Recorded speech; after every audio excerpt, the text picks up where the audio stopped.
Assalamualaikum dan salam sejahtera. Saya Salimah binti Saleh Haji.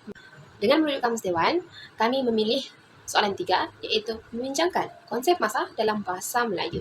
Saya mulakan pembentangan 3A kemarin. Kemarin ialah sehari sebelum hari ini ataupun semalam. Contohnya hari ini hari Khamis, maka hari kemarin hari Rabu. Contoh ayat, Ali sedang dirawat di rumah sakit kerana kemalangan kemarin. Seterusnya B dulu. Dulu merupakan kata nama yang mana perkataan bentuk lain daripada perkataan dahulu, iaitu lawan sekarang. Contoh ayat, satu ketika dahulu negara kita telah dijajah oleh pihak British. 3C pula, kemarin dahulu ataupun kemarin dulu, iaitu beberapa hari dalam minggu yang lalu. Contohnya hari ini hari Khamis, kemarin dulu hari Selasa ataupun hari Isnin. Contoh ayat, kemarin dulu Bazar Ramadan telah beroperasi seperti biasa tetapi terdapat penjarakan sosial dan pemantauan dari pihak berkuasa. 3D iaitu hari ini. Hari ini ialah dua gabungan kata hari dan ini. Hari ialah masa dari matahari terbit hingga matahari terbit sekali lagi ke bumi, iaitu bumi berputar pada paksinya 24 jam. Manakala ini pula ialah kata penunjuk yang menunjukkan tempat dan waktu yang dekat. Contoh ayat, hari ini Ramadan ke-15. Sekian sahaja, saya serahkan kepada ahli kumpulan yang lain. Saya Nur Farhani Izzati binti Rosli dengan nombor metrik 145475 akan meneruskan perbincangan pada hari ini. Perkataan seterusnya esok. Menurut Kamus Dewan edisi keempat menyatakan maksud perkataan esok ialah hari selepas hari itu. Contoh penggunaan kata dalam ayat, esok saya akan menyerahkan baju kurung itu kepada Ana.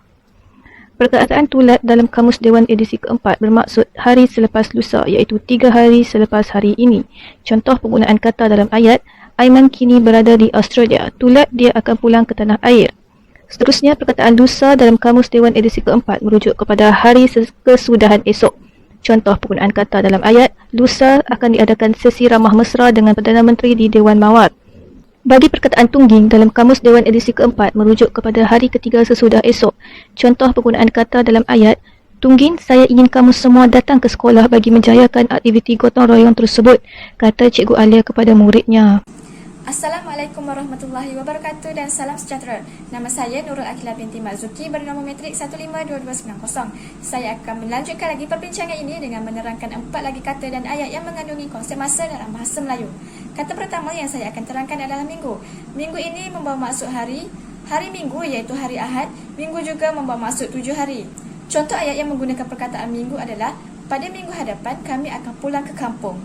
Kata yang seterusnya adalah musim. Musim membawa maksud masa yang tetap atau khusus setiap tahun mengikut perubahan iklim. Contohnya musim bunga, musim salji dan sebagainya. Selain itu, musim juga membawa maksud masa berlakunya sesuatu peristiwa yang serupa. Contohnya musim kemarau, musim tengkujuh dan lain-lain lagi.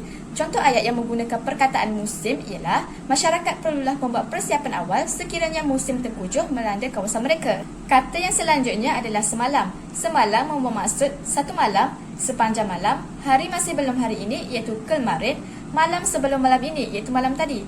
Contoh ayat yang menggunakan perkataan semalam adalah, semalam adik tidur di rumah neneknya. Kata seterusnya yang saya akan terangkan adalah pagi.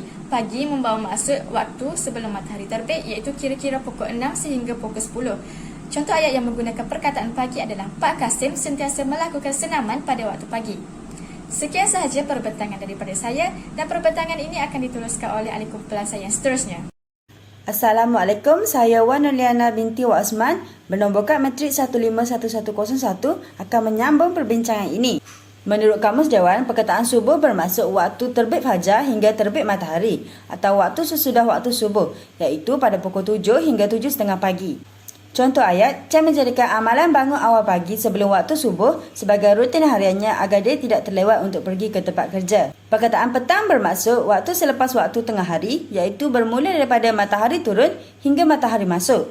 Sebagai contoh, Farhan dan rakan-rakannya gemar bermain sukan pada sebelah petang. Perkataan malam pula boleh diertikan sebagai waktu bermula daripada matahari masuk sampai matahari terbit. Contoh ayat, pada waktu malam, Nurin akan sentiasa memastikan pintu dan tingkap rumahnya berkunci terlebih dahulu sebelum dia masuk tidur.